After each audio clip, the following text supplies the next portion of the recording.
Few people can say that their family history crossed paths with Abraham Lincoln's, but our family can. My great-great uncle, Green Taylor, grew up in Troy, Indiana in the early 1800s, where a 17-year-old Abraham Lincoln once worked for our family. In this letter, he recalls those years, giving us a rare personal glimpse into Lincoln's early life. I'm honored to share his words with you while I paint the Lincoln Memorial, and if you enjoyed today's video, don't forget to like, comment, share, and subscribe. YouTube kind of likes that stuff.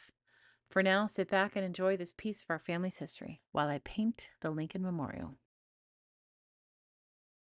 Lincoln Ferry Park, Historical Narrative. My name is Green Taylor. Funny name for a fellow, I guess, but that's the name my pa wanted for me, Green. My pa was James Taylor, and we lived in the small village of Troy, right over there, close to where we're standing now. Pa was a mite important fellow in Troy in 1826. He had a hand in a bunch of business ventures. One of them he had was a ferry boat that he operated across the Anderson River, just where it empties into the Ohio River right there. Now this time I'm talking about, I was a lad of 12. Along about then, Pa decided to hire himself a captain for that ferry boat. After all, Pa was the boss, and I guess he figured that he could find somebody else to do the work. Well, the fellow he hired to run that ferry boat was none other than Abe Lincoln. Abe was 17 then. A big, strong, lanky guy who lived with his folks over on Pigeon Creek, about 15 or so miles from Troy. He might have lived over there, but he was in Troy most days. After his chores at home, he'd walk into Troy, the closest town to his cabin, and stay over at the post office till he got the newspaper read.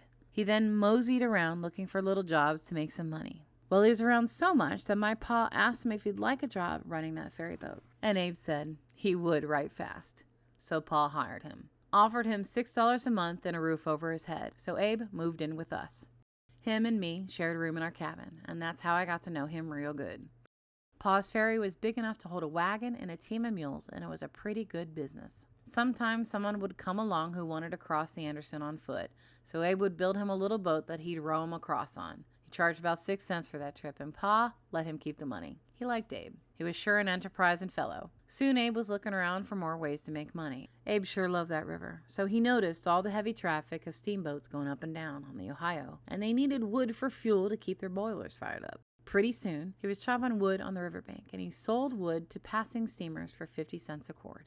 It wasn't long before he came up with yet another idea for getting rich. He built himself a fair-sized rowboat, and he began taking passengers out into the Ohio so they could board a passing steamboat midstream. Why, the first 2 men he took out onto the middle of the river, they each gave him a shiny silver $50. $1 a trip.